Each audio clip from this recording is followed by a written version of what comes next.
Hello friends, स्वागत है आप सभी का। तो हम लोग आज चलिए शुरू करते हैं अपनी संविधान की उसी क्रम में, कड़ी में जो है आगे की वीडियो। आज हम लोग केवल फैक्चुअल डाटा पे बात करेंगे। तो हम लोग जो है स्टार्ट करते हैं। अभी जो हमने स्टॉप किया था कि 26 नवंबर 1949 को हमारा संविधान बनकर तैयार हो गया था।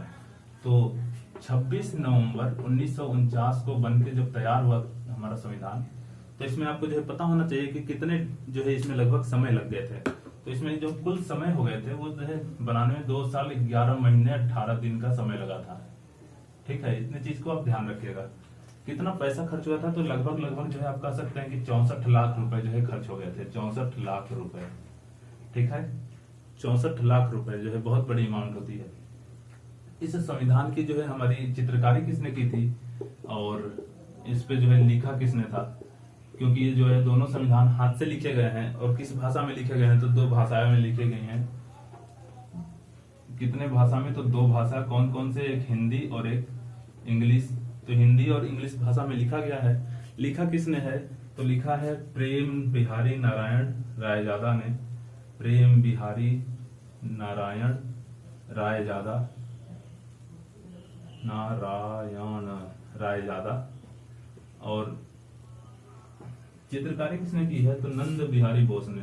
नंद बिहारी बोस। इनका संबंध जो है किस शिक्षा संस्थान या फिर किससे था, तो ये जो है शांति निकेतन से था। शांति निकेतन, शांति निकेतन, ठीक है। इसी से जो है संबंध जो है क्या था, उनका भी था, रविन्द्रनाथ टैगोर का। तो ये शांति निकेतन हाउस से संबंध थे कौन, नंद बिहारी बोस, ठीक है। 2 साल 11 महीने 18 दिन के बाद 64 लाख रुपए फाइनली खर्च करने के बाद ये जो है संविधान हमारा बन के तैयार हुआ। 24 जनवरी को आखिरी बैठक जब होती है, 12वीं बैठक 24 जनवरी 1950 को, तो इस दिन जो है 2 काम होते हैं। पहला, राजेंद्र प्रसाद जो है, राजेंद्र प्रसाद, उनको राष्ट्रपति जो है बना दिया जाता है। और दूसरा, राष्ट्रगान यानी जनगण मन, जनगण मन क्या किया जाता है, एडॉप्ट कर लिया जाता है। जनगण मन जो है हमारा 24 जनवरी 1950 को ही जो है भारतीय संविधान द्वारा अंगीकृत या फिर जो है आत्मर्पित किया जाता है। ये हमारा नेशनल एंथम जो है ये कहां से लिया गया है, मतलब ये कौन लिखा है, तो ये आप कहेंगे रविंद्रनाथ टैगोर। रविंद्रनाथ टैगोर सबसे पहले इन्होंने गाया था 1911 में, ठीक है। तो इस चीज को आप ध्यान रखेंगे। इसको गाने में जो समय लगते हैं कुल 52 सेकंड के समय लगने चाहिए, और बहुत जल्दी गाना हो तो 20 सेकंड का समय, ठीक है। तो ये जो है फैक्चुअल डेटा इतनी ही नहीं है, और भी सारी चीजें हैं। जैसे कि हम आपको बता दें कि संविधान सभा द्वारा जो है इसके अलावा जो है कुछ और भी कार्य किए गए थे। संविधान सभा द्वारा जो है समितियां बनाई गई थी, उसमें कितने SC थे, कितने ST थे, ऐसे जो है सारी चीजें थी। तो हम लोग बात करते हैं, तो संविधान सभा में जो है ST सीटें थी, ST सीटें रिजर्व की गई थी। वो थी कुल 33 सीटें थी। और SC जो सीटें थी वो थी कुल 26 सीटें। इस चीज को ध्यान रखेंगे आप। उसके बाद से जो है कितनी वुमेन इसमें रिजर्व की गई थी, कितनी महिलाएं थी, तो महिला जो सदस्यों की संख्या थी वो कुल जो है मूल रूप से 15 थी। कुल 15 महिला जो है इसमें सदस्य थी। लेकिन हुआ क्या था कि जो है आजादी होने के बाद और कुछ लोग के अस्वस्थ होने के बाद फाइनली 12 महिला ही शेष बचती हैं। तो एग्जाम में अगर पूछ दे कि संविधान सभा में कितनी महिलाएं थी, तो जो है आप बोलेंगे 15। बोलेगा कि जो है फाइनल अंतिम रूप से संविधान सभा में कितनी महिला थी, तो जो है कहेंगे 12। अगर केवल डायरेक्ट पूछ दे इन दोनों में से कोई एक ऑप्शन दे, तो किसी को भी लगा दीजिए, ठीक है। 15 महिला में से 4-5 का नाम आपको हम शायद बता भी चुके हैं पहले भी, आज भी बता देते हैं। जैसे कि एक सरोजिनी नायडू, सरोजिनी नायडू। दूसरी सुचेता कृपलानी। तीसरी जो है कौन थी, राजकुमारी अमृता कौर, राजकुमारी अमृता कौर। विजया लक्ष्मी पंडित, विजया लक्ष्मी पंडित। और सुचेता कृपलानी, सरोजिनी नायडू, अमृता कौर, और कोई छूट रहा है भाई, एक हंसा मेहता। एक और लिख लीजिए, एकमात्र जो है मुस्लिम महिला थी, बेगम एजाज रसूल, एजाज रसूल। तो वैसे तो जो है सबका नाम लिखने की जरूरत नहीं, वैसे भी 6 लोग का नाम आप याद रख लीजिए, ठीक है।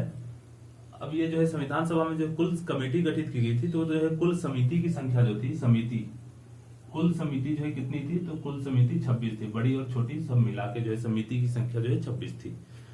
अब हम लोग देखेंगे कि संविधान सभा द्वारा कुछ अन्य भी कार्य किए गए थे। तो संविधान सभा द्वारा जो है मुख्य रूप से 2-3 कार्य आप याद रखिए। एक 22 जुलाई 1947 को राष्ट्रध्वज को अपनाया गया था। कब? 22 जुलाई 1947 को हमारा जो है नेशनल फ्लैग, ठीक है, यानी राष्ट्रध्वज को अपनाया गया था। और नवंबर 1949 को जो है क्या हुआ था, तो हम लोग जो है कॉमनवेल्थ यानी राष्ट्रमंडल जो सदस्य है, राष्ट्रमंडल जो देश है उसके सदस्यता हमने जो है स्वीकार किया था। तो राष्ट्रमंडल की सदस्यता कब स्वीकार की गई थी? नवंबर 1949 में, ठीक है। और फाइनली 24 जनवरी 1949 को संविधान सभा ही द्वारा ही क्या किया गया था, जनगण मन जो है हमारा जो है स्थापित कर लिया गया। मतलब कह सकते हैं कि जो है उसको आमर्पित कर लिया गया था, ठीक है, आत्मर्पित किया कर लिया गया था, तो एडॉप्ट कर लिया गया था, सीधा समझे ऐसे। अब जो है हम लोग देखेंगे कि कुछ बड़े बड़े लोग जो हैं उन्होंने संविधान सभा के बारे में जो है कुछ अपनी बातें जो है बोली है, कुछ अपनी जो है विचारों को व्यक्त किया है, जो कि एग्जाम में अक्सर पूछे जाते हैं। चलिए इसको हम जो है इरेज करते हैं, तब आप ध्यान रखेंगे।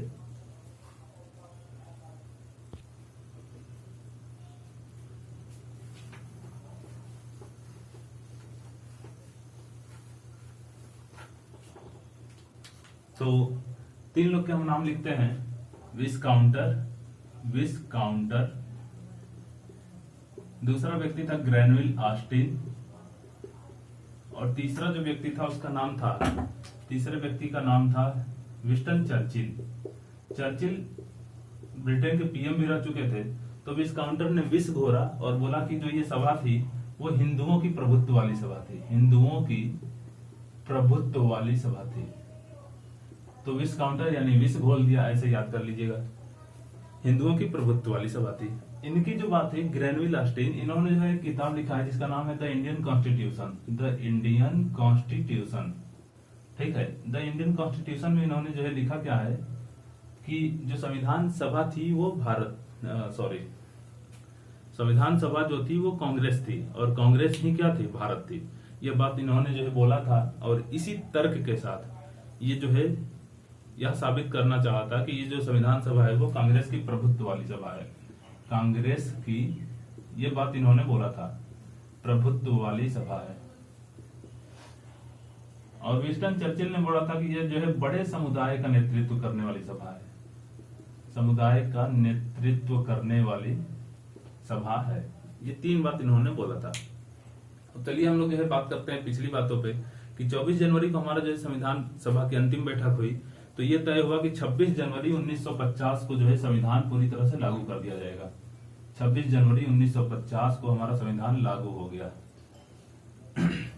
26 जनवरी 1950 को ही गणतंत्र दिवस मनाया जाता है, 26 जनवरी को ही मनाया जाता है। और इसी दिन लागू क्यों हुआ, तो इसके पीछे की कहानी जो है समझने के लिए आपको 31 दिसंबर 1929 को जो है लाहौर सेशन में जाना पड़ेगा, लाहौर अधिवेशन। तो ये जो लाहौर अधिवेशन हुई थी रावी नदी के किनारे,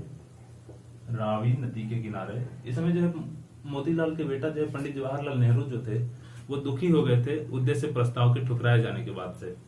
और इन्होंने जो है अपनी जो पूरी जो है वो केंद्र बिंदु थी, पहले जो है औपनिवेशिक भारत वाली, इन लोगों की कांग्रेस की केंद्र बिंदु थी कि भारत आजाद हो, औपनिवेशिक भारत जो है के दर्जा भी मिले, ऐसे जो है इन लोग जो है सोचते थे। लेकिन अब इनकी जो है टेंडेंसी बदल जाएगी और इन्होंने जो है पूर्ण घोषणा कर दिया कि हम लोग जो है 26 जनवरी 1930 को टोटल इंडिपेंडेंसी यानी पूर्ण स्वाधीनता दिवस मनाएंगे। और उसी समय से ये जो है मनाया जाता है स्वाधीनता दिवस, और 26 जनवरी को ही मनाया गया था, इसलिए जो है यही डेट तय किया गया था। तो 31 दिसंबर 1929 को लाहौर अधिवेशन में पंडित जवाहरलाल नेहरू ने यह तय किया था कि आने वाली जो है 26 जनवरी 1930 को जो है क्या किया जाएगा, टोटल इंडिपेंडेंसी डे मनाया जाएगा, ठीक है। तो ये जो है, तो ये कुछ बातें थी। अब जो है जैसे सवाल पूछ लिया जाए कि फादर ऑफ जो कॉन्स्टिट्यूशन किसे कहा जाता है, तो संविधान का पिता बोला जाता है भीमराव अम्बेडकर को। मदर ऑफ कॉन्स्टिट्यूशन किसे बोला जाता है, इंडिया के रिस्पेक्ट में बात कर रहे हैं, तो मदर ऑफ कॉन्स्टिट्यूशन बोला जाता है मैडम भीकाजी कामाजी। ठीक है, आप याद रखें, हम लिखेंगे नहीं, नॉर्मल ऐसे बोल दे रहे हैं। भारत के संविधान की जनक भीमराव अम्बेडकर, संविधान की जननी मैडम भीकाजी कामाजी रुस्तम। हालांकि ये संविधान सभा में भाग भी नहीं ली थी, लेकिन इनकी क्रांति, ये मतलब ऐसी जो है लेडीज जो है मानी जाती है जो कि बढ़ चढ़ के क्रांति में हिस्सा ली थी, इसलिए इस कारण जो है इनको ऐसा बोला जाता है। हालांकि जो है ये ऑफिशियल डेटा नहीं है, अनऑफिशियल डेटा है, मैं आपको पहले बता दूं। ऐसे सवाल जो है अभी तक पूछे ही नहीं गए हैं। वो तो हम नेट सर्च कर रहे थे, तो जो है ऐसे 2-3 साइटों से मिल गया, तो हमने सोचा कि जो है बता देते हैं, कोई वो नहीं है। ठीक है, हम कुछ डेटा सर्च कर रहे थे, उसमें वो मिल गया था। चलिए खैर, तो अब इसकी बात खत्म हो गई। अब हम लोग जो है बात करते हैं कि जो है कुछ देश की संविधान कौन सी जो है लिखित है, किसकी अलिखित है, और किसका बड़ा संविधान है, किसका छोटा संविधान है। तो इस रिस्पेक्ट में अगर हम बात करें तो सबसे पहले जो है संविधान 2 टाइप के होते हैं, जो संविधान होते हैं। तो संविधान जो है 2 टाइप के होते हैं कॉन्स्टिट्यूशन। एक तो लिखित होता है, ठीक है, और दूसरा जो है अलिखित, यानी रिटन अनरिटन, अलिखित। तो इस लिखित संविधान का एग्जाम्पल जो है कौन है? इस लिखित संविधान का एग्जाम्पल है जैसे भारत हो गया, जैसे कि अमेरिका हो गया, कनाडा हो गया। अलिखित का यूके, न्यूजीलैंड, उसके बाद से इजराइल हो गया, इजराइल, और अरब, सऊदी अरब हो गया, ऐसे जो है। तो पहले आप समझे कि लिखित संविधान और अलिखित संविधान क्या है। लिखित संविधान का सीधा सा अर्थ है कि जो है जितनी भी नियम कानून है वो सब कहीं न कहीं एक जगह लिख के रखी गई हैं, इसको लिखित संविधान बोला जाता है। अलिखित संविधान का मतलब ये कतई नहीं होता है कि कुछ लिखा ही नहीं गया है। लिखा जरूर गया है, लेकिन उनको सुरक्षित नहीं रखा गया है, एक जगह सुरक्षित नहीं रखा गया है, फाइलों के रूप में रखा गया है। एक फाइल यहाँ पे, एक फाइल कहीं और, या एक फाइल उस अलमारी में। तो जब ऐसे जो है मतलब सारी चीज जब जो है आपका टोटल जो है कंप्लीट न एक जगह रखा गया हो लिख के, उसको जो है अलिखित बोला जाता है। इसको आप दूसरे रिस्पेक्ट में ऐसे समझे कि जैसे आपने जो है कोई क्लास किया, किसी भी कक्षा का हो सकता है या फिर किसी भी कोचिंग का हो सकता है। कोई आपसे नोट्स मांगे कि भाई अपना जो है हिस्ट्री वाला नोट्स दे देना, और आप करते क्या है, एक रफ लेके जाते हैं, उसी पे हिस्ट्री, उसी पे इकोनॉमिक, उसी पे मैथ सब लिखते हैं। तो आप क्या कहेंगे कि भाई हमने लिखा नहीं है, यही बोलेंगे ना। इसका मतलब ये तो कतई नहीं था कि आपने लिखा ही नहीं था, आपने लिखा जरूर था, लेकिन उसको एक जगह नहीं लिखा था। तो ये बात ठीक ऐसे ही है कि अलिखित संविधान इसीलिए बोला जाता है क्योंकि एक जगह पूरा जो है इकट्ठा नहीं लिखा जाता है। ठीक है, तो इस चीज को आप समझ गए होंगे। अब बात करते हैं कि सबसे लंबा लिखित संविधान किसका है। तो सबसे लंबा लिखित संविधान जो है भारत का है, सबसे लंबा लिखित संविधान। ठीक है, अगर बड़े देशों में बोल दिया जाए कि बड़े देशों में क्षेत्रफल के हिसाब से बड़े देशों में सबसे छोटा लिखित संविधान किसका है। बड़े देशों में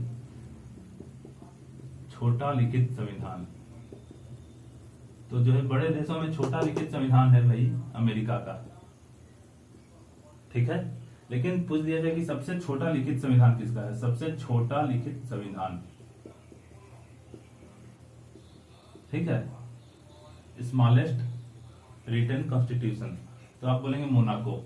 मोनाको, मोनाको एक देश है, अफ्रीका में पड़ता है। ठीक है, तो इसका है। अब जो है पूछ दिया जाए आपसे कि किसका संविधान 5 बार बदला गया है, तो फाइनली जो है आप बताएंगे कि जो है चाइना, जो है चाइना, इसका संविधान टोटल 5 बार बदला गया है, 5 बार। ठीक है, सबसे नया संविधान किसका है, तो नेपाल का है सबसे नया संविधान। नेपाल का सबसे नया संविधान 2015 में बना था। 2015 में जो था वो नेपाल की जो है संविधान बन के तैयार हुई थी। ठीक है, जिसमें जो है 35 पार्ट थे और 309 अनुच्छेद थे, वो हम लिख नहीं रहे हैं। ठीक है, तो इस तरीके से जो है मुझे तो नहीं लगता है कि लगभग कोई डाटा छूटा हो। यदि आप छूटा हो तो कमेंट भी कर सकते हैं। पेज वगैरह से कोई मतलब नहीं है। जैसे पूछ दिया जाता है कि संविधान में कितने पेज थे, तो जो है 232 पेज जो है बताया जाता है। कितने शब्द जो है संविधान में जो है वर्णित हैं, तो 1,17,000 कुछ जो है शब्द जो है उसमें थे लिखे हुए। ठीक है, तो ये सब जो है कोई फालतू जो है क्वेश्चन है, इसका कोई मतलब नहीं है। अब हम लोग देखेंगे कि जो है संविधान सभा की कुछ आलोचना कैसे की गई थी, ठीक है। तो चलिए हम देखते हैं उसको। इससे पहले हमने जो आपको बताया था कि जो है राष्ट्रमंडल में कब भारत शामिल हुआ था, तो याद रखिएगा नवंबर 1949 में, ठीक ना। अच्छा, राष्ट्रमंडल जो है तो राष्ट्रमंडल से एक सवाल और भी पूछ लिया जाता है कि राष्ट्रमंडल की गठन कब हुई थी, तो राष्ट्रमंडल की गठन 1931 को हुई थी। 1931 को आपको बता दें ऐसे नॉर्मली जीके के टाइप में, राष्ट्रमंडल का गठन 1931 में हुआ था। भारत 1949 में इसका जो है सदस्य बना था। और राष्ट्रमंडल में वर्तमान में इस समय जो है कितने सदस्य देश हैं, तो इस समय जो वर्तमान में है 54 सदस्य देश, 54 सदस्य देश। और 54वां सदस्य देश मालदीव बना है। 54वां जो सदस्य देश है वो मालदीव बना है। इस चीज को आप जो है ध्यान रखेंगे। अभी हाल ही में बना है, 2019 या 20 में ही है, मुझे उतना ध्यान नहीं है, लेकिन ये जानते हैं कि मालदीव बना है। अभी मुश्किल से हमारे समझ से 6 से 8 महीने हो रहे होंगे, ठीक है। तो अब हम लोग देखेंगे लास्ट अपनी आज की टॉपिक में कि संविधान सभा की आलोचना जो हुई थी, कभी कभी मेंस में पूछ दिया जाता है 125 शब्दों में। तो आप ध्यान रखें कि संविधान सभा की आलोचना जो है किस बेस पे की गई थी। तो आलोचना के संबंध में तो हमने ये तीनों का नाम बताया ही आपको कि ऑस्टिन ने बोला था भाई ये जो है कांग्रेस की प्रभुत्व वाली सभा है, विस्काउंटर ने बोला था हिंदुओं की सभा है, और चर्चिल ने बोला था कि ये बड़े समुदाय का प्रतिनिधित्व करती है, ठीक। तो इस प्रकार से जो है यही सब चीजें बोल के जो है संविधान सभा की आलोचना की जा रही थी। जैसे कि बोला जा रहा था कि इसका जो है यह जो है प्रतिनिधि निकाय ही नहीं है, कुछ लोगों ने ये बात बोला। इसके संदर्भ में उन्होंने कहा कि जो है ये तो जनता द्वारा चुनी ही नहीं गई है, तो कैसे कह सकते हैं कि ये प्रेजेंटेटिव जो है असेंबली है, ये प्रतिनिधि निकाय नहीं है, ऐसे बोल रहे थे लोग, ठीक। उसके बाद से कुछ ने बोला कि जो है इसमें संप्रभुता का अभाव है, कहीं ना कहीं इसमें जो है अभी ब्रिटेन के लोगों का जो है मदद लिया जा रहा है। अन्य देशों मतलब जो है अभी जो गवर्नर जनरल बनाए गए थे उसमें जो है उस समय भारत के माउंटबेटन ही बनाए गए थे, भारत में जो गवर्नर बनाए गए थे। तो बोला जा रहा था कि इसमें जो है संप्रभुता का अभाव है, ठीक है। और जो है अगर जो है कुछ अलग से जो है इसकी जो है आलोचना की अगर हम बात करें तो इसमें बोला जा रहा था कि भाई ये समय की बर्बादी है, वेस्ट ऑफ टाइम, कोई मतलब ही नहीं है। 2 साल 11 महीने में कौन बनाता है। अमेरिका जैसे जो है बड़े देश का जो है संविधान जो है मात्र 4 महीने में जो है बन के तैयार हो गया था। 7 अनुच्छेद हैं उसके संविधान में, अभी तक जो है 27 संशोधन किए जा चुके हैं। तो इस तरीके से जो है इसकी आलोचना की जा रही थी, जैसे कि कांग्रेस का प्रभुत्व हो गया, ठीक है, प्रतिनिधि का जो है अभाव हो गया, निकाय नहीं थी, संप्रभुता का अभाव हो गया, समय की बर्बादी, ऐसे कहकर, ठीक है। तो इस चीज को आप जो है ध्यान रखें, और कोई चीज अगर छूटती है तो हम उसको नेक्स्ट वीडियो में कंप्लीट कर देंगे। आज हमारी जो टॉपिक थी यहीं पे समाप्त होती है। नेक्स्ट वीडियो में हम लोग पढ़ेंगे रिसोर्सेस, कहाँ से कौन सी चीजें ली गई हैं। इस चीज को एकदम जो है बहुत ध्यान से देखिएगा, बहुत ही इंपॉर्टेंट चीज है, ठीक है। चलिए तब तक के लिए सब खैर।